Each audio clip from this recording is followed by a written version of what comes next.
ये प्रवचन सार परमागम की 80वीं गाथा है। क्योंकि हम जैन दर्शन और व्यक्तित्व विकास शिविर की पावन गंगा में स्नान कर रहे हैं। गाथा भी हम उसी के लायक चुनना चाहते हैं कि जिससे हम और अधिक उस गंगा में डूब सकें, अपने आप को तन्मय कर सकें। गाथा का प्रारंभ तो बहुत सामान्य ढंग से हुआ। भगवान अनंत के स्वरूप को जानने से गाथा का प्रारंभ होता है, लेकिन अनंत के स्वरूप को जानना वो हमारे ऊपर कितना बड़ा उत्तरदायित्व लाता है और क्या परिणाम उसका होना चाहिए। जीवन में अरहंत के स्वरूप का ज्ञान किस रूप में प्रतिबिंबित होता है, ये गाथा की पाताली गंभीरता है। सचमुच बहुत सरलता से प्रारंभ होकर गाथा पाताल तक पहुंची, अध्यात्म के पाताल तक। अरहंत पुरुष कैसे होते हैं, उनके स्वरूप को तो प्रायः बच्चों से लेकर बड़ों तक सब सुनते हैं, जानते हैं। पाठमालाओं में भी अरहंत का स्वरूप आता है और बड़े बड़े ग्रंथों में भी अरहंतों की कीर्ति बड़े विस्तार से गाई गई है। तो कैसे पुरुष होते हैं अरहंत, और उन अरहंतों को जानने वाला जो पुरुष है, हम जैसे लोग, वे कैसे होने चाहिए। सीधी सी बात ऐसी है कि देव कैसा हो और पुजारी कैसा हो। अरहंत देव तो परम पवित्र होते हैं। 4 अनंत निधियां उनके पास हैं। जगत के सबसे बड़े धनवान होते हैं। अनंत चतुष्टय की 4 निधियां जिनके पास हैं, वो जगत का सबसे बड़ा धनी पुरुष है। और शेष सब कंगाल है। अपने वो धनी मानने का दंभ करना, वो अपनी कंगाली पर गर्व करना है। तो अरहंत को जानने वाला पुरुष कैसा होना चाहिए, ये इस गाथा में समाहित है बात। क्योंकि जिसने अरहंत को जाना, उसके जीवन में कैसा काया पलट होता है, ये बात तो इसमें बताई। लेकिन उस पुरुष की जो प्रारंभिक भूमिका है अरहंत को जानने वाले की, उसके जीवन में विशुद्धता का जो उत्तरदायित्व है, वो निभता है या नहीं, और वो सचमुच अरहंत को जानकर भी अरहंत को जानता है या नहीं, ये सब कुछ उस विशुद्धि पर निर्भर करता है। चर्चा तो हमने कई बार की है, लेकिन गाथाओं का अनुरोध भी यह रहता है कि हम पुनः पुनः उस चर्चा को लाएं और करें, जिससे हम उस गाथा में प्रवेश करने के योग्य, उस गाथा के भाव को आत्मसात करने योग्य बन सकें। मैंने हमारा जो लोक जीवन है वो कैसा होना चाहिए, अरंत को जानने वाले की चर्चा है। अरंत के अतिरिक्त भी जो दूसरे को जानता है वो तो ग्रहित मिथ्या दृष्टि का है। ये सब जानने का क्या है, जानने में तो जानना तो पड़ेगा ना। जानने से तात्पर्य या अरहंत को जानकर अरहंत के प्रति जिसमें भक्ति का ज्वार आता है, उस भक्ति के ज्वार पूर्वक जो अरहंत के स्वरूप को जानता है वह पात्र है। और हम इन पुरुष को तो जानते नहीं और औरों को जानते हैं, तो औरों को जानते हैं तो औरों के प्रति ही भक्ति भी प्रवर्तित होती है। उनके लिए तो ये गाथा है ही नहीं। यहाँ तो जैसे अरहंत हैं वैसी उनकी वाणी है, और ठीक अरहंत जैसे ही गुरु होते हैं। गुरुओं को तो और भी आगे जाकर बिठाया है, चलते फिरते सिद्ध गुरु। कि सिद्धों का स्वरूप यदि किसी के ज्ञान में न आता हो तो निरंतर अपने स्वरूप सौंदर्य में रमण करने वाले जो भावलिंगी दिगंबर संत हैं, चलते फिरते, उनको देखो, वे जो करते हैं सिद्ध भी वही करते हैं, और सिद्ध जो करते हैं वही वे करते हैं। तो भावलिंगी संत तो और बहुत से काम करते हैं, आहार विहार आदि सिद्ध भी करते हैं क्या? आहार विहार आदि कि ये हमारी आंखों का पीलिया है। भावलिंगी संत आहार विहार आदि करते हुए दिखाई तो देते हैं, पर सचमुच वे करते नहीं। उन्होंने आहार विहार को चैतन्य की कक्षा से ही बहिष्कृत कर दिया है बहुत पहले। तो उन्होंने आहार विहार कैसे किया? जो उसको बहिष्कृत कर चुके हैं अपने जीवन से,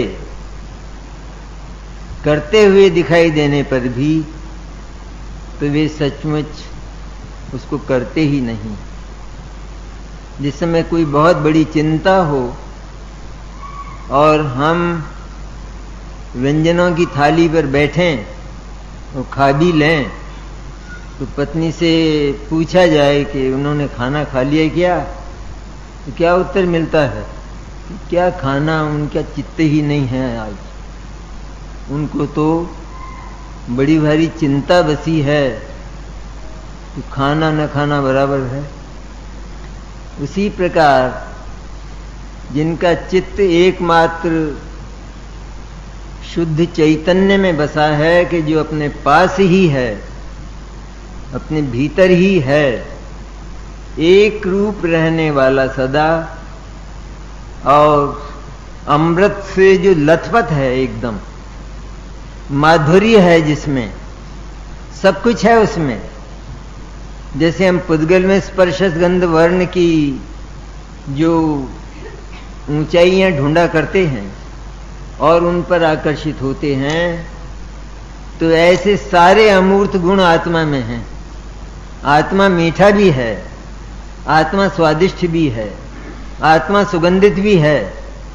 मैंने क्या नहीं है आत्मा में, लेकिन वो मिठास, वो सुगंध, वो कुछ विलक्षण प्रकार की है, अन्य प्रकार की है। मैंने ये जो जिनके साथ हमारा संपर्क होता है उनका तो नाश हो जाता है, उनसे तो हम थक जाते। वो तो बीत जाती है या हम बीत जाते हैं, दोनों में से कुछ होता ही है।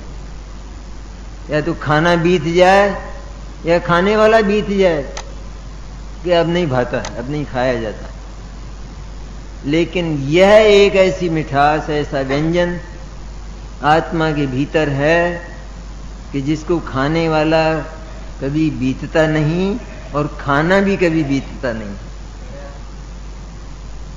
ऐसे भगवान अरहंत और सिद्ध परमात्मा होते हैं। यहाँ चर्चा अरहंतों की है, क्योंकि हमारा सबसे पहला संपर्क अरहंतों से होता है। इसको पढ़ते समय हमारे मन में ये प्रश्न हो सकता है कि सिद्धों का नाम क्यों नहीं लिया? ध्येय तो सिद्ध हैं, वो भी एक व्यवहार है बात। अरहंत का जो स्वरूप है तो वो थोड़े ही ध्यान करने लायक है, क्योंकि उनमें तो कुछ कमियां भी कही जाती हैं।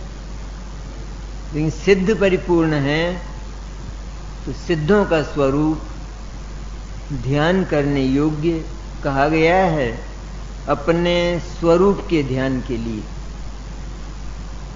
लेकिन बात अरहंत की है, ये विशेषता है इसमें, क्योंकि अरहंतों से ही हमारा प्रथम संपर्क होता है।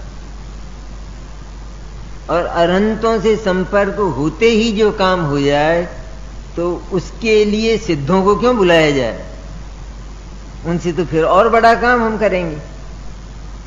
लेकिन यहां तो संपर्क अरहंत से हुआ कि वह जीव सम्यक दृष्टि होकर उसे शुद्धात्मा का संवेदन करता हुआ आनंद की घूंटें पीने लगता है। ये अरहंत को जानने का फल है। यहां पर कुछ तोलमोल की भी है बात कि सभी अरहंत को जानने वाले बैठे हैं, लेकिन ये वैल्यूएशन कर लें, ये मूल्यांकन कर लें अपना कि सचमुच अरहंत को जान भी पाए या नहीं। क्योंकि अरहंत को जानने वाले का मोह निश्चित क्षीण होता है, ये लिखा है इसमें। और यदि मोह क्षीण नहीं हुआ तो फिर अरहंत जाने नहीं गए। तो फिर क्या जाने? तो अरहंत जाने नहीं गए, आप ऐसी बात करते हैं। अरहंत तो घर बैठे भी जाने जा सकते हैं, लेकिन हम तो अरहंत के रोजाना छूते हैं, उनको नहलाते हैं अरहंत को।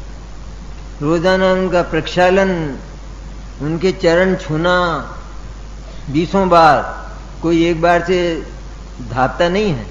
भगवान के चरण छूता छूता तो वो 20 बार छुएगा भगवान के चरण,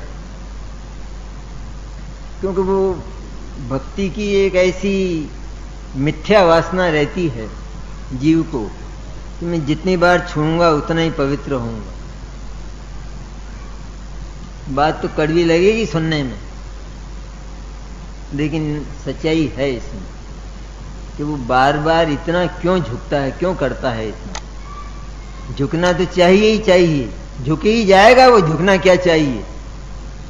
जहां गुणाधिक के देखेगा, गुणों की अधिकता देखता है तो वो झुक ही जाता है। तो भक्ति तो यहां स्वाभाविक ही आ जाती है, भक्ति से शुरू नहीं किया। एक मुख्य बात ये इसमें ध्यान देने लायक, जो अरहंत को जानता है ये लिखा है, जो अरहंत की भक्ति करता है वो नहीं लिखा है। तो अरहंत की भक्ति शामिल नहीं है इसमें कि सचमुच तो अरहंत का संपर्क होने पर कुल परंपरा से ही अरहंत की कुछ भक्ति तो जागृत हो जाती है। लेकिन जब अरहंत का स्वरूप जाना जाता है तो उसके साथ ही भक्ति सागर जैसी उछलती। लेकिन वो भक्ति ये काम नहीं करती। अरहंत के स्वरूप का ज्ञान जो काम करता है, अरहंत की भक्ति वो काम नहीं करती। और भक्ति साथ में होती, ये अनिवार्य है। अरहंत की भक्ति ही नहीं है तो अनंत का ज्ञान सूखा है और उससे मोह का क्षय नहीं होगा। तो एक तो चूंकि यह एक प्रश्न है कि जब हम अनंत भगवान से नित्य संपर्क करते हैं, उनकी प्रतिमा से करते हैं, मैंने उनसे ही करते हैं, क्योंकि उनमें और प्रतिमा में कोई अंतर नहीं है। जो काम साक्षात भगवान अनंत से होता है वही भगवान की प्रतिमा से भी होता है। यहां तो प्रतिमा की भी चर्चा नहीं है कि भगवान अनंत को आप मंदिर में प्रतिमा के सामने आकर जाने, वो नहीं है बात। यहां जंगल में जाने ना, घर के एक कोने में बैठकर जाने, उनके सामने आकर उनके सामने झुककर ही जाने, वो बात यहां नहीं कहते। लेकिन हमें तो ये योग मिल ही गया है अनंत का, तो काम जल्दी होना चाहिए था, लेकिन वो काम नहीं हुआ है। इसका अर्थ यह है कि न तो भक्ति पैदा हुई है और न ज्ञान पैदा हुआ, भक्ति भी नहीं हुई। सच्ची भक्ति में तो जो भक्ति करने वाला है वो भगवान अनंत के साथ अद्वैत हो जाता है। जैसे निश्चय भक्ति अद्वैत होती है शुद्धात्मा के साथ, उसी तरह ये अनंत भक्ति जिसे व्यवहार भक्ति कहते हैं, यह भी अद्वैत होती है। ये इसकी पराकाष्ठा है। अर्थात उसको ये पता नहीं रहता, ये विकल्प नहीं रहता कि मैं भगवान की भक्ति कर रहा हूं, भगवान है और मैं भक्त हूं, ये विकल्प भी भूल जाता है, ये विकल्प भी भूल जाता है और अनंत को अपने में आत्मसात कर लेता है। इतना तक आया है आगम में तो कि अनंत की भक्ति में मैं तो अनंत के साथ एक में एक हो गया और अनंत मेरे साथ एक में एक हो गए। अब अर्घ किसको चढ़ाऊं? कौन चढ़ाए अर्घ? ये बातें गहरी हैं, ये काफी एकाग्रता से और ऊंचाई पर जाकर सुनने की हैं। निम्न कोटि के लोग जो इसका अर्थ ये निकालते हों कि अनंत को अर्घ चढ़ाने का भी निषेध किया जाता है, वो पामर और पापी हैं सभा में। कि जहां इतनी ऊंचाई से बात की जा रही हो कि अनंत की भक्ति में ना अनंत के साथ एक में एक अद्वैत हो जाना। दूसरी जगह तो भक्ति ही अंतिम चीज है, यहां तो भक्ति के साथ ज्ञान है, ज्ञान की मशाल जलती है, उसमें भक्ति होती है और वो मर्यादित रहती है। अन्यथा मर्यादाएं टूट जाती हैं भक्ति में। अगर ज्ञान का आलोक ना हो तो व्यवहार की मर्यादा टूट जाएगी, टूट जाती है ना। जैसे सम्यक दृष्टि हो तो सम्यक दृष्टि का सम्यक दृष्टि के लायक सम्मान होता है, उसको कोई मुनियों की तरह नमस्कार और पूजा तो नहीं होती। लेकिन जिसमें विवेक नहीं है, ज्ञान नहीं है, तो सम्यक दृष्टि को ही सिंहासन पे बिठा के उस पर उसको अर्घ चढ़ाने लगता है। मूर्ख है वो, अविवेकी। कि साहब वो भक्ति है, यहां भी पहुंच जाए, भक्ति का क्या है, क्या करें भक्ति का? ये तो सही है बात कि भक्ति सदा ही असीम होती है, उसकी सीमा नहीं होती भक्ति की। तो फिर असीम होती है तो ये इनकार क्यों किया जाता है कि हमने सम्यक दृष्टि की पूजा कर डाली और उसको अर्घ चढ़ा दिए? कि उसकी इनकार इसलिए है क्योंकि वहां विवेक जागृत, और वो विवेक उस भक्ति को सीमित और मर्यादित रखता है। वो जानता है कि यहाँ आदर तो होता है, लेकिन वो आदर उसी के योग्य होता है और स्वाभाविक होता है। कितना करूं ऐसा नहीं होता। ये सम्यक दृष्टि है तो इनका कितना आदर करूं, ये मूर्खता है ये। लेकिन सम्यक दृष्टि और सम्यक दर्शन के स्वरूप को जिसने जाना तो उसको सम्मान उसी के लायक अपने आप स्वाभाविक होता है। मुनिराज को देख कर यह होता है कितनी भक्ति करेंगे मुनिराज, अनंत परमात्मा ही कितनी करें, सबकी असीम ही होती है, लेकिन विवेक उसको सीमित कर देता है। स्वाभाविक है ये बात, और इसीलिए मर्यादाएं आज टूटी हैं। कई तो अनंत की क्या चर्चा करें, जो अनंतों के पास दूसरों को बिठा देते हैं उनकी तो बात ही नहीं आ रही अलग। भगवान अनंत भी बैठे हैं और भगवान अनंत के विरोधी भी बैठे हैं साथ, और हमारी पूजा दोनों को एक साथ चल रही है, शादी विवाह उसी में हो रहे हैं कि भगवान अनंत को भी न्योता दे दिया और उन दूसरों को भी दे दिया। कैसे ये सेटिंग कैसे हो, पर हम तो कर लेते हैं, हो जाता है। तो वो तो बात है ही नहीं यहाँ, ये तो बीच में एक दो लाइन मैंने बोल दी है कि ऐसे लोगों को तो सभा में बैठना ही नहीं चाहिए। मैंने उनकी तो चर्चा ही नहीं है यहाँ, कि जिनकी अनंत में एकांत भक्ति नहीं है और जिनके चित्त भी खाली है, थोड़ा अनंत तो हैं लेकिन और भी हैं, बहुत हैं, बहुत चमत्कार वाले। अनंत में तो कोई चमत्कार ही नहीं दिखता है, खाली बोलते हैं, इतना तो देखा हमने सुना, बाकी और कोई चमत्कार ऐसा दिखता नहीं है अनंत में। पर अनंत में वहां जो चमत्कार होते हैं उसको भी लोग जानते हैं, अपने आप ही होते हैं, वो कोई अनंत तो करते नहीं।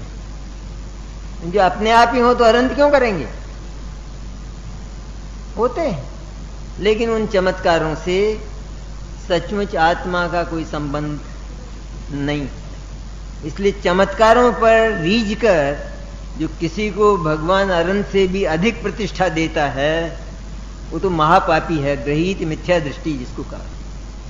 तो क्या द्वेष नहीं है, ये द्वेष नहीं है कि यदि इसको द्वेष में शामिल कर लिया जाएगा तो जगत में सत्य नाम की कोई चीज नहीं रहेगी। ये द्वेष नहीं है, यह तो पूज्य और अपूज्य के स्वरूप का परिज्ञान है। जैन दर्शन ये कभी नहीं कहता कि अनंत के अतिरिक्त जो अन्य हैं, दूसरे देव हैं अन्य, उनके साथ तुम द्वेष करो, उनको गाली दो, घृणा करो, ये तो कहा ही नहीं।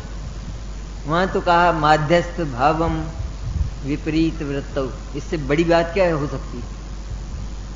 जो विपरीत वृत्ति वाले, अर्थात जो वीतरागता को जानते ही नहीं और वीतरागता के विरोधी हैं, ऐसे जीवों के प्रति, ऐसे पुरुषों के प्रति, ऐसे देव हों भले ही वो कहे जाने वाले, साधु हों भले ही, उनके प्रति हमारा माध्यस्थ भाव अर्थात वीतराग भाव, द्वेष बिल्कुल नहीं होता है। क्यों, कई बार ऐसे धर्म संकट होते हैं पैदा, तो जब हम अपना व्यवहार अधिक बढ़ा लेते हैं तब संकट में पड़ते हैं। और जीव को व्यवहार बढ़ाने की तो आदत है, किसी भी बहाने वो अपना व्यवहार बढ़ाता है। व्यवहार बढ़ाता है मैंने संसार कीच में फंसता है वो, क्यों, उसमें निश्चित धर्म का घात होता है। इसलिए व्यवहार को तो घटाना, कम से कम करना और रखना तो ऐसों के साथ रखना कि जिससे हमारे निश्चय धर्म की वृद्धि हो। वार्ता भी हो तो ऐसी हो, पास में संपर्क होने पर, मिलने पर वार्ता हो तो ऐसी हो कि जिसमें केवल चैतन्य का ही यशोगान हो, उस तत्व की चर्चा हो, अथवा सच्चे देवादि का स्वरूप हम सोचें, विचारें, उनकी भक्ति करें, यह तो है बात। लेकिन जब अन्य लोगों के साथ हम ये बात कर लेते हैं और इतने अधिक उनके अधीन भी होते हैं ना, व्यवहार निभाने में, व्यवसाय हो कदाचित उससे बहुत चलता हो, अब वो तो यही कहता है कि ठीक है जो हुआ सो हुआ, भगवान ने जो किया वो सब ठीक है। अब ये उत्तर ही नहीं दे पाता है, ये यूं कह दे कि भगवान भगवान नहीं होता है तो वो सारा व्यवहार टूटता है। और फिर उसके यहां कोई जलसा होता है ग्रहित मिथ्यात्व का, कोई पूनम और 11 मनती है और कोई पाठ वाठ सत्यनारायण का किसी का भी, तो फिर वो नहीं निभाना पड़ेगा। स्त्रियां हों तो उनको वहां भक्ति में भी शामिल होना पड़ेगा, पुरुषों को भोजन में शामिल, क्या है अपने वहां भोजन करे तो क्या फर्क पड़ गया। और गाली है गीत तो उसमें क्या, जैसे भगवान अनंत की गाते हैं वैसे उनकी भी गाली है। ये व्यवहार बढ़ाने से के परिणाम हैं, इसलिए व्यवहार तो कम से कम करना, भले ही हमारा व्यवसाय टूट जाए, आधा रह जाए, चौथाई रह जाए, एक बार खाने का नंबर आ जाए, और यदि सचमुच धर्म निभता ही ना हो तो वो स्थान भी छोड़ दिया जाए, व्यवसाय भी छोड़ दिया जाए। इतना विसर्जन यदि हो तो भगवान अनंत हमारे भीतर उतर सकते हैं। है इतना विसर्जन? होता है इतना विसर्जन? और हमारी मूर्खता इतनी है कि कभी ऐसे अवसर आते हैं तो उन अवसरों में हम जवाब देते हैं कि साहब ऐसा है कि हम तो जैनी हैं, हम मानते नहीं हैं इनको, तो ये तूने और अच्छा किया कि एक दुश्मनी तूने और बढ़ाई। अरे पर इसका तो उत्तर और भी हो सकता था भाई। असल में कहना ये चाहिए कि जैसे आपसे हमारा काम चलता है तो हम किसी दूसरे ग्राहक को क्यों आवाज देंगे, जब आपसे ही हमारा इतना काम चलता है व्यवसाय में। तो इसी तरह हमको तो केवल एक देवता ऐसा मिल गया है कि जिससे हमारा सारा काम चलता है, इसलिए हम दूसरे किसी देवता से परिचय बढ़ाते ही नहीं, क्योंकि देवताओं से परिचय करना बड़ा संकट भरा है। किस किस को मनाएं, ये रूठते बहुत हैं। इसलिए हमारा तो सिर्फ इतना है कि हम तो एक से ही हमारा काम चल रहा है, भले ही वो छोटा सा हो, कोई झगड़ा नहीं है हमारे, लेकिन हमारा तो जब भी कोई काम पड़ता है तो उन देवका के पास चले जाते हैं, उनका स्मरण कर लेते हैं और हमारा लौकिक और लोकोत्तर सारे काम हमारे हो जाते हैं। इसलिए हम देवों से अधिक परिचय नहीं बढ़ाते। तो ये कितना बढ़िया उत्तर है, इसमें वो नाराज नहीं होगा कि जैसे आप अपने देव की उपासना करते हैं और आपका काम चलता है, इसी तरह हमने भी एक टटोल रखे हैं, नाम चाहे कुछ भी हो, और उनसे हमारा सारा काम चलता है। इसलिए हमें अब अन्य की आवश्यकता नहीं। नगर में चाहे कितने ही करोड़पति हों, लेकिन अपना तो एक सामान्य व्यवसायी से जब भी हमें चाहिए कि आज भाई मुझे 1 लाख रुपए चाहिए, ले जाओ ना, क्या है तुम्हारे, तुमको देने में क्या बात, ले जाओ। तब कोई कहे कि तुम ऐसे आदमी के यहाँ से जाते हो, देखो मैं तुमको ले चलता हूँ। एक जो है अरबपति है अपने यहाँ नगर में, वहां ले चलता हूँ। तू कहेगा मुझे जरूरत नहीं है, क्योंकि मेरा तो काम चलता है बराबर, मैं अरबपति को क्या करूंगा, मेरे तो अरबपति से वो ज्यादा है, क्योंकि मेरा रुका ही नहीं आज तक काम, इसलिए मैं नए से क्यों परिचय करूं। तो हमारा सारा ही धंधा घर का और बाहर का वो केवल एक देव की उपासना से और उनके परिचय से चलता है। तो हम औरों का क्यों, और तो क्या उत्तर देंगे लोग, सीधा से ही देंगे साहब हम जो है दिगंबर हैं। ये वैर मत बढ़ाओ, ये अच्छी नहीं है बात। तो क्या उत्तर होना चाहिए, कि उत्तर ये होना चाहिए कि हमारा इनसे परिचय ही नहीं है, और परिचय न होने पर भी जो प्रणाम करता है वो तो लोक में भी मूर्ख गिना जाता है।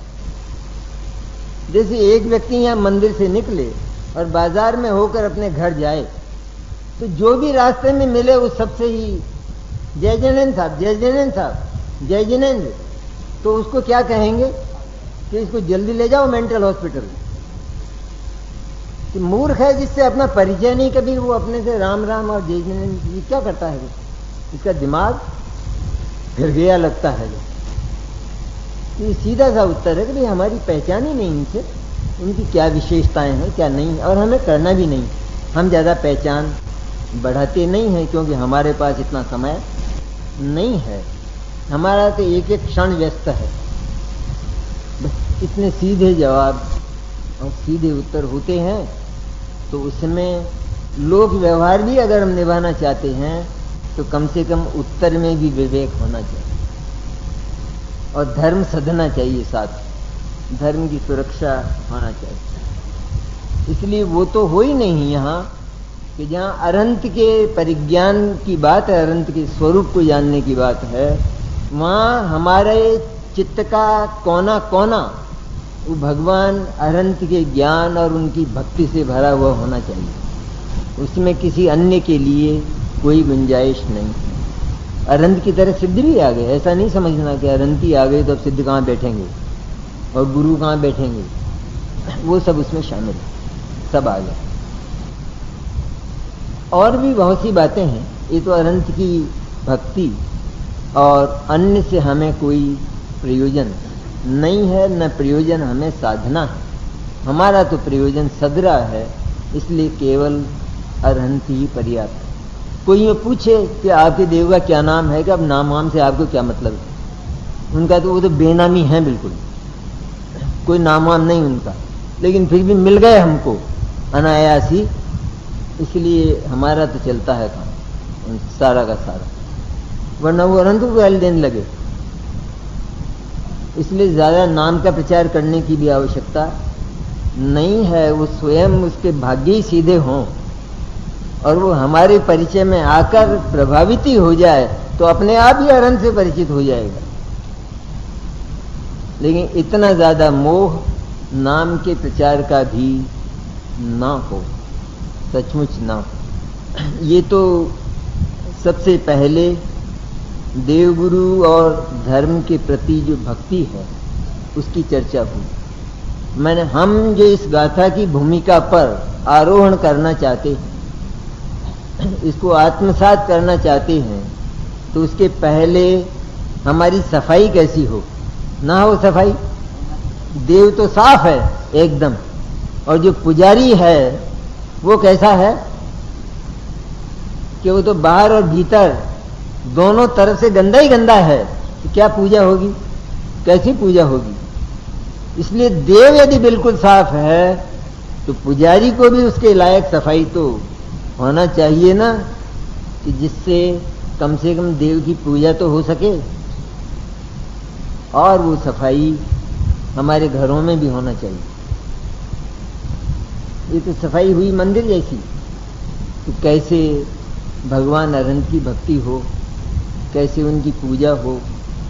लेकिन यदि सचमुच भगवान अनंत के स्वरूप का ज्ञान, मैंने उनके तत्व ज्ञान से यदि हमको प्रेम है, तो हमारा तो सारा ही घर उसमें तत्व ज्ञान की सौरभ होना चाहिए।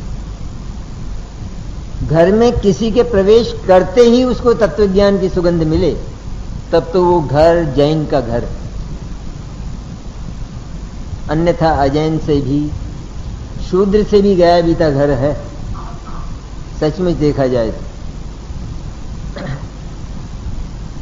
जिस परिवार में सभी लोग तत्वज्ञान से स्नेह रखने की बात करते हैं और कहते हैं कि हम तो अध्यात्म की बात ज्यादा करते हैं, तो उनका जीवन कैसा होना चाहिए और वो परिवार कैसा होना चाहिए, इसकी कल्पना शायद हम नहीं करते। इधर तत्वज्ञान की बात करते हैं तो तत्वज्ञान की सामर्थ्य तो यह है कि वो एक को नहीं पर वो अनंत को अपने ध्वज के नीचे संगठित कर लेता है। ऐसी इतनी शक्ति है उस तत्वज्ञान। ये क्या करेंगे परमाणु बम और हाइड्रोजन बम। तत्वज्ञान की ताकत यह है कि वो सारे विघटन का नाश करके और एक संगठन में अनंत जीवों को पिरो देता। ये शक्ति तत्वज्ञान की।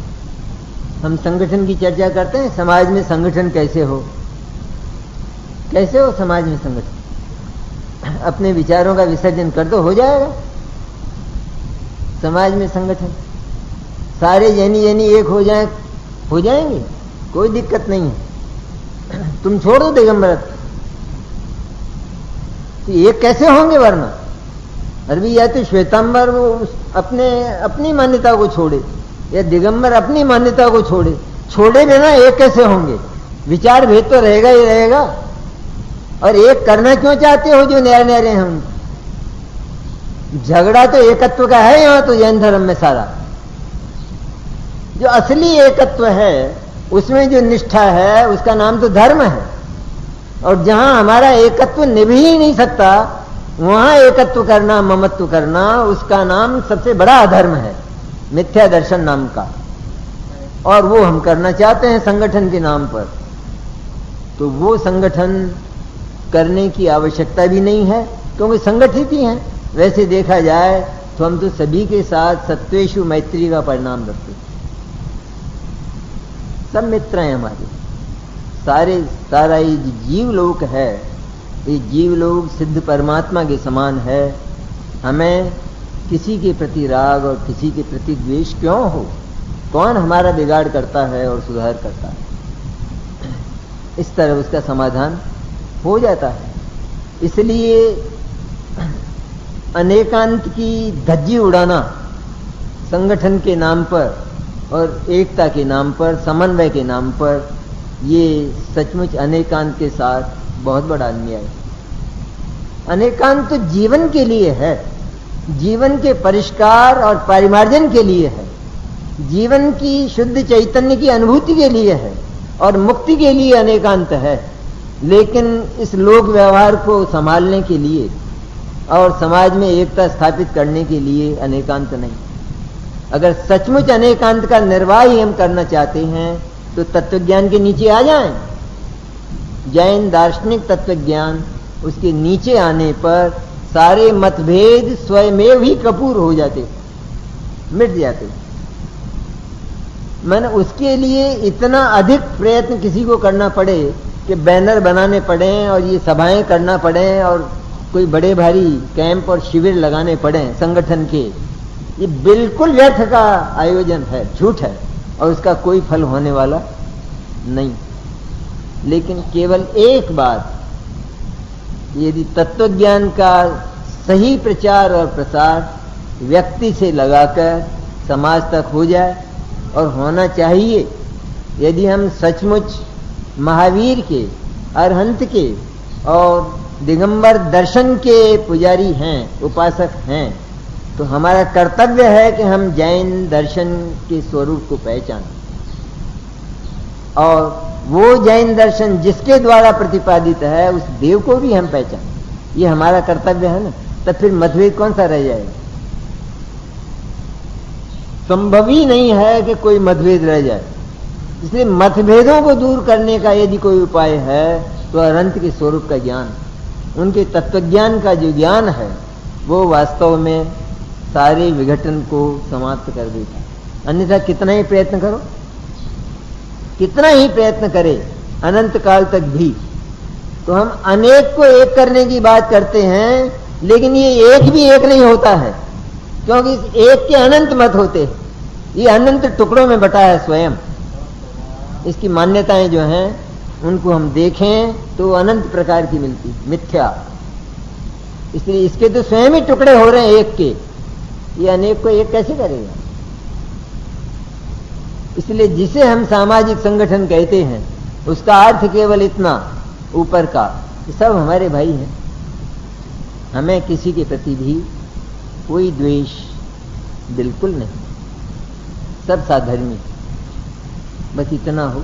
लेकिन इसका अर्थ यह नहीं है कि हम जैन दार्शनिक विचारों का विसर्जन उनके सामने कर दें। ये किसी कीमत पर भी संभव नहीं, क्योंकि यहां तो तत्वज्ञान और प्राण एक ही बात है। तत्वज्ञान का विसर्जन करो अथवा प्राण का विसर्जन करो, एक ही बात। जिसने वो विसर्जन कर दिया उसके पास अब मृत काया रह गई, प्राण तो निकल गए। इसलिए परिवारों में भी यदि हमको स्वर्ग उतारना है, ये भी हल्की है बात, क्योंकि स्वर्ग में तो रागद्वेष बहुत होते हैं, जलन बहुत होती है। नाम तो स्वर्ग है उसका, लेकिन वहां बुराइयां बहुत। मनुष्य तो और जो सचमुच अनंत के नजदीक आ गया वो तो बहुत आगे बढ़ चुका है। हम सम्यक दर्शन की चर्चा करते हैं, इसमें हमको शर्म आना चाहिए कि मनुष्य होकर और 8 वर्ष का हो अथवा 80 वर्ष का हो और अभी भी सम्यक दर्शन की चर्चा कर रहा है। अरे अब तक तो तुझे पीछी कमंडल लेकर जंगल में होना चाहिए। तेरे अधिकार हैं ये।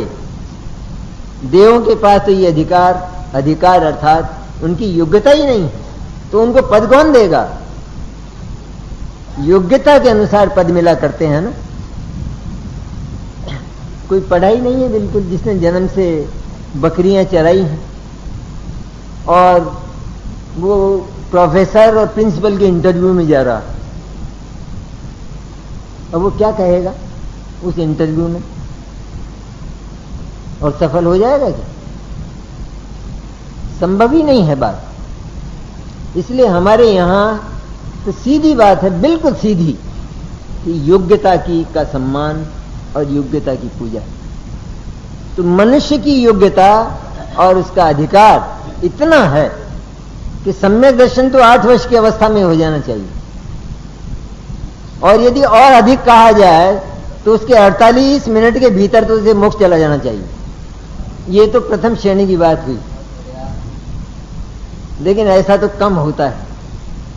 इसलिए सम्यक्त्व की बात तो हमें प्रारंभ में ही हल कर लेना चाहिए। इसमें क्या है? सीधी बात है कि मैं देह नहीं हूं, मैं तो आत्मा हूं, चैतन्य हूं। क्योंकि देह तो पड़ा रह जाता है। स्पष्ट देखते हैं, अनेकों मुर्दे फूंक दिए हैं, देखा है हमने कि क्या हो गया है, कौन निकल गया है इसमें से। इतनी बात नहीं समझ में आती? कोई निकला जरूर है इसमें, भले हवा ही निकली हो, लेकिन निकला जरूर है इसमें। लेकिन हवा तो जानती नहीं है, तो कोई जानने वाला निकला है। ये तो आत्मा का विश्वास हुआ नहीं हुआ। इसलिए चैतन्य का विश्वास इस तरह हो जाता है। तो तत्वज्ञान की ताकत इतनी है कि वह तो केवल एक करोड़ों का समाज हो, उससे क्या है, क्या कीमत है उसकी तत्वज्ञान के सामने। वह तो अनंत को भी एक धागे में पिरो लेता है और वह एक कीमती मोतियों की माला बन जाती है। पर हमारे तो परिवारों की समस्या है कि परिवार तत्वज्ञानी कहलाते हैं और एक को दूसरे की बात नहीं सुहाती। ये कैसा तत्वज्ञान है? क्या ऐसा भी होता है? जिन्होंने एक तत्व धारा को स्वीकार किया है, जब उनके विचारों में भेद नहीं होता, तो इसका अर्थ ये हुआ कि वो तो प्रगाढ़ स्नेह में गुथे हुए, सारे के सारे उस तत्वज्ञान के स्नेह में गुथे हुए हैं वे। इसलिए उनके तो मन वचन काय तीनों ही सद गए हैं अपने आप। उनको साधना नहीं पड़ता है अलग से, मैं इससे ऐसा बोलूं, मैं इससे ऐसा कहूं, मैं इसके सामने इस तरह झुकूं, अथवा इसके संबंध में मैं ऐसा सोचूं। ये बात करनी नहीं पड़ती। लेकिन तत्वज्ञान की ताकत ही इतनी है कि वह स्वाभाविक स्नेह परिव्याप्त होता है अपने आप ही। स्नेह की रचना नहीं करना पड़ता है परिवारों में, पढ़ाना पड़ता हो, मीटिंग करना पड़ता हो, कि किसी को लेकर बैठना पड़ता हो, तो बच्चों की बात हो सकती है। लेकिन बड़े बड़े लोगों को यदि वे सचमुच अपने आप को तत्व के उपासक मानते हैं और यदि वहाँ स्नेह नहीं है उस घर में और परिवार में, तो वो स्मशान है। अथवा तत्वज्ञान के विरुद्ध प्रवृत्तियां जहां देखी जाती, वो तो लेते हैं ना अपन सम्यक दर्शन की तलहटी में, मिथ्यात अन्याय भक्ष, जो कई बार हो चुका है। ये प्रवृत्तियां अगर वहां देखी जाती हैं तत्वज्ञान के घर में, कि इधर तत्वज्ञान की चर्चा भी चल रही है तो उधर अभक्ष का सेवन भी चल रहा है। सब आलू और टमाटर और कितने अभक्ष हैं। दही बड़े तो जौनारों में चलते हैं, उसके बिना तो वो होती नहीं है, जीवन ही नहीं होती दही बड़े के बिना। और कहा जाता है पिताओं से, ये तो क्या करेंगे, बच्चे मानते ही नहीं, बच्चे नहीं मानते हैं। तो यही बात नहीं मानते या और भी नहीं मानते, कि और भी बहुत नहीं मानते हैं। तब उस समय क्या होता है कि इनका हमारे साथ झगड़ा होता है, तो इसमें भी झगड़ा कर लेते ना। मैंने और बातों में, तुम व्यावसायिक बातों में, तुम व्यवहारिक बातों में तो झगड़ा करने के लिए तैयार हो, और यहां तुम साहब झगड़ा करेंगे कोई अच्छा लगता है क्या? झगड़ा न करो, लेकिन सहयोग मत करो। पहले कह दो कि यदि ऐसा होता है तो मैं तुम्हारे इस उत्सव में, महोत्सव में, समारोह में शामिल नहीं हूं। इतना तो कर सकते हो असहयोग। साहब ये तो आप फूट डालने की बात करते हैं जिनवाणी तो बैठ के, तो फूट तो डाल ही रहे हैं, क्योंकि जब तक ये फूट पैदा नहीं होगी तब तक अब फूट होगा ही नहीं घर। हम तत्वज्ञान का स्नेह प्रसारित करना चाहते हैं, हम फूट नहीं डालना चाहते। सच्चाई यह है कि जहां तत्वज्ञान की सौरभ ने प्रवेश किया तो वहां ये गंदगियां रहती ही नहीं। लेकिन एक प्रश्न हम और करते, जैसा विचार न्यारे न्यारे होते हैं। अब आज का जमाना आप जानते हैं, आज तो जमाना बहुत आगे बढ़ गया है। मैंने कहा आगे तो बढ़ा है, लेकिन आगे बढ़कर उसने किया क्या है? आगे बढ़कर जो जो अधर्म नहीं होने चाहिए थे, जिनको लोग जानते भी नहीं थे, वे अधर्म और वे पाप आज होने लगे हैं। इतना आगे बढ़ा है जमाना, तो वे हमारे घरों में भी होते हैं। इसलिए अगर ऐसी परिस्थिति हो तो वहां तो हमारा विवेक ही हमारे लिए शरणभूत। परिवार साथ नहीं देता है हमारे विचारों का, लड़के उद्दंड हैं, उच्छृंखल हैं, स्वच्छंद हैं, ठीक संग में नहीं हैं, ये सारी बातें हो सकती हैं, प्रैक्टिकल हैं। आज के इस विषैले ज़माने में ये होती हैं बातें, लेकिन होने पर भी हम किस तरह रहें, वहाँ किस तरह निभें, ये हमारे विवेक पर निर्भर। तत्वज्ञान तो ये कहता है कि यदि हमारे विचारों का घात होता है तो हमें वो घर और परिवार ही छोड़ देना चाहिए। पहली बात तो यह है। और यदि यह विकल्प साध्य ना हो, न बन सकता हो, तो फिर रहने का जो तरीका है वो बिल्कुल दूसरे प्रकार का हो। बहुत एकाकी, जैसे प्रतिमाधारियों की तरह। यदि इतनी कषाय हमारी विशुद्ध हो चुकी हो और प्रतिमाधारी की तरह हम रह सकें तो रह सकते हैं।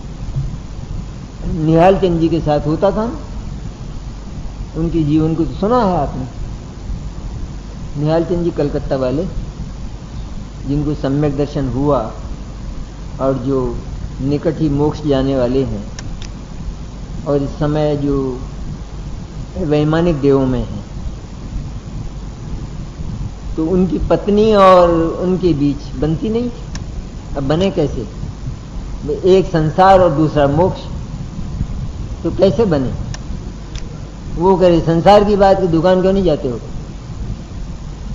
और ये सवेरे से किवाड़ लगाकर ध्यान में बैठ जाते, तो 4-4 घंटे में उठते, 10 बजे उसके भीतर से निकलते। बाहर जो है वो ग्राहक बैठे रहते, तो वो पत्नी झुंझलाती। बैठे रहते, वहां क्या किया करते हो 4-4 घंटे तक? ये बैठे हैं इतनी देर से, क्या होगा इसका, घर का क्या होगा? तब वो भी परेशान, आखिर हुए ही सही कि भाई ये रोज रोज की दिक्कत। तो उन्होंने एक दिन हाथ जोड़कर ये कहा कि मुझे तो भिखारी की तरह 3 रोटी के टुकड़े रख दिया था, इससे अधिक मैं तुमसे कुछ नहीं चाहता। क्योंकि जितना कुछ मिलना है वो यदि पुण्य का स्टॉक होगा तो मिलेगा, और यदि वो स्टॉक नहीं है तो ये है वो भी चला जाए। और यही हुआ। निहाल चंद्रिका में पवित्रता तो थी लेकिन पुण्य इतना नहीं था। और आज उनके लड़कों को देखो, वो करोड़पति हैं, कलकत्ता और बंबई। रमेश जी नाम सुना होगा, और उनके भाई वगैरह। तो होता है ऐसा कि यदि ऐसी परिस्थितियां हों तो निहाल चंद्रिका भी मार्ग है, और उत्तम मार्ग तो यही है कि एकाकी तत्व की साधना जैसी क्षमता यदि हमारे भीतर उत्पन्न हो गई है और हमें सत्संग कोई दिखता है देश में, तो हम उस सत्संग में रहें तो सचमुच जीवन सफल हो सकता है तत्व ज्ञान की साधना से, अन्यथा बर्बाद होता है। सामाजिक और पारिवारिक जीवन के कुछ चित्र अपने सामने आते हैं और उनका समाधान हम किस तरह करें। बात तत्व ज्ञान की है, ये नहीं भूल जाना, क्योंकि ऐसे वायुमंडल में तत्व ज्ञान की साधना करना बड़ा कठिन हो जाता है। सच्चाई तो यह है कि यदि हम एक परिवार में रहते हैं तो फिर ये तो सामान्य बात है कि परिवार में पारिवारिक स्नेह तो होना चाहिए ना। एक पिता है, एक पत्नी है, बच्चे हैं, बेटियां हैं, इनमें स्नेह ना हो परस्पर और सम्मान ना हो, इसमें क्या पैसा लगता है? क्या होता है? लेकिन वो नहीं होता, क्योंकि प्रारंभ से ही वायुमंडल नहीं मिलता।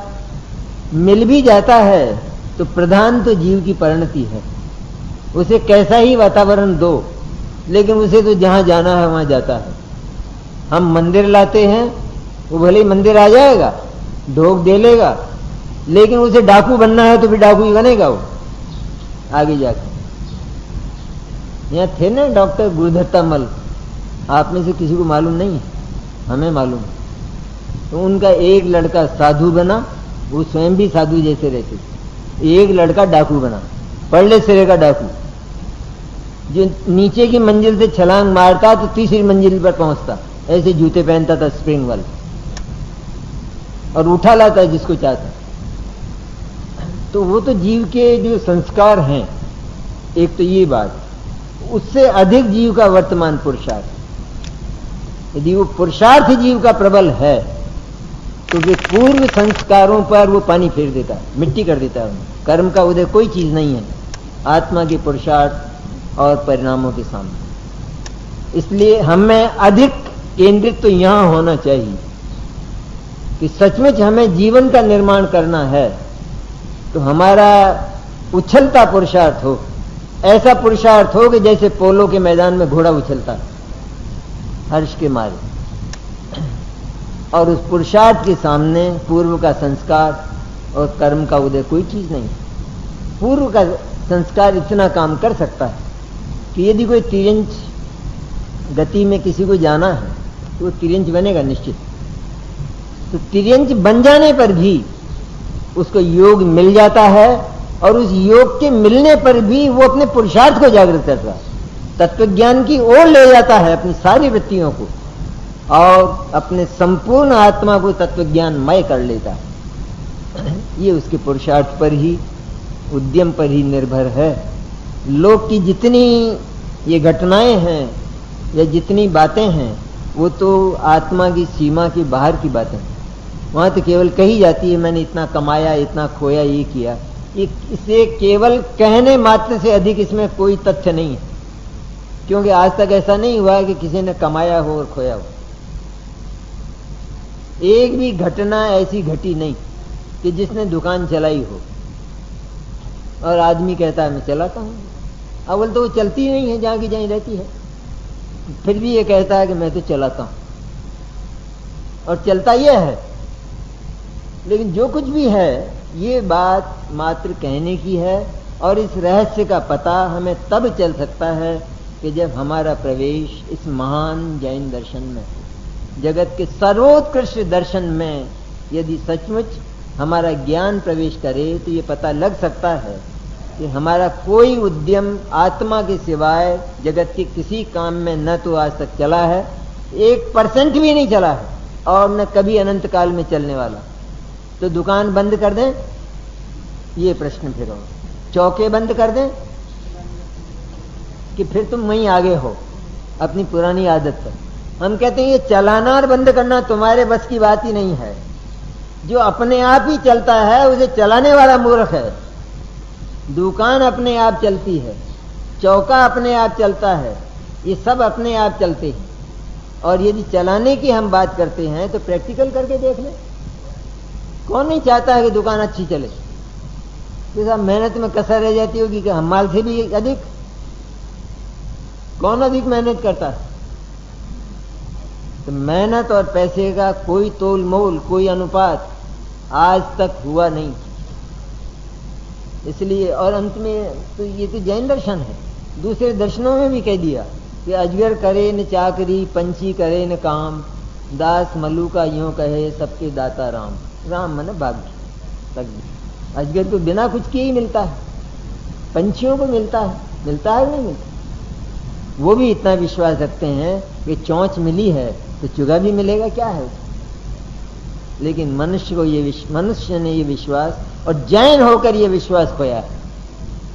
इसलिए वो रात और दिन इतना आर्थिक हो गया है कि उसी में लगा रहता है, रात और दिन। रात को भी लगा रहता है, रात को भी दुकान खुलती है।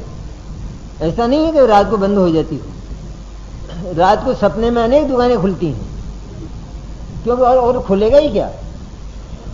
जो सदा खुला हुआ है वही तो खुलेगा। तो ये सब 24 घंटे होता है। लेकिन ये जो दिन का व्यवसाय है ये भी रात के स्वप्न के समान ही समझना चाहिए। जैसे रात का स्वप्न केवल एक जागरण में बिल्कुल झूठा हो जाता है, उसी प्रकार ये प्रैक्टिकल जो दिखाई देता है ये भी बिल्कुल प्रैक्टिकल नहीं है।